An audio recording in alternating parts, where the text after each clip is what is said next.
Today marks the feast of Our Lady of Guadalupe, and she's eventually covers not only all of Latin America, but also Mexico and even America. But it's the story of Juan Diego, who had visions of Mary, and eventually it was asked, and went to the bishop and asked, to tell about a vision and so forth and so on, as he must do, make claim. And he was told, the lady came there and said, I want a church built on this very place. And they said, well, how are we going to get some proof? And one of the ways that they had some proof is that Juan Diego had in his whole thing some roses, and that was miraculous because it was the middle of December. So look at that. We got some roses right here in the middle of December just for our feast of Our Lady of Guadalupe. Isn't that nice? And so the roses spilled out on her out of his jacket or whatever, and they made in the shape of Our Lady of Guadalupe as he had seen her. So that was the story of that for today. So there's Our Lady of Guadalupe for you. Of course, there's more. Refer to your professionals for greater detail on Our Lady of Guadalupe.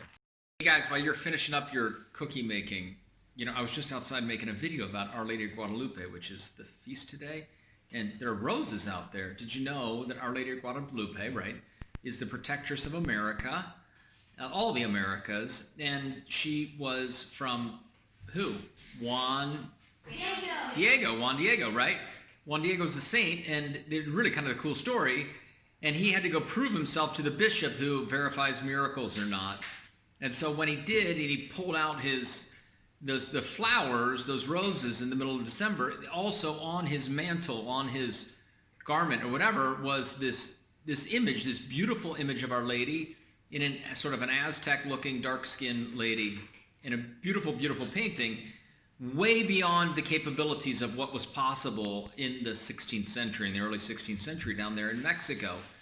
And that painting is still there today, and it's one of the most widely visited things in all of Mexico, and really all of the world, but certainly Mexico. I think it's the biggest attraction in all of Mexico. In this image, it is so beautifully painted.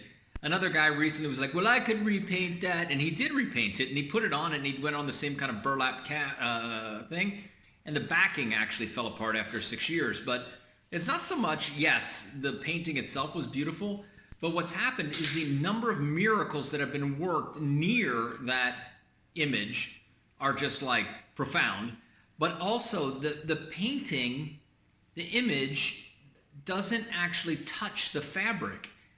They've looked at it scientifically, and the image actually floats above the fabric that it's on. It's not actually, like if you paint something and you put something on your clothes or whatever, right, it absorbs into there and you get a stain on there and you can't even get it out. But in this case, the image is like attached to it, but it's so close that they can't understand, the scientists can't understand how it exists in that way. Again, miraculous, we know that, and the miraculous miracles that have been worked with it. Isn't that kind of cool?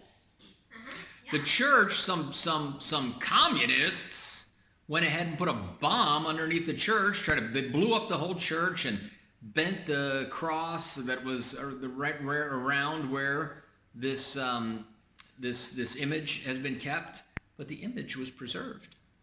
Pretty cool, huh? Can you say hi? Hi. Good. How can you say goodbye? Bye. Hi. See you guys.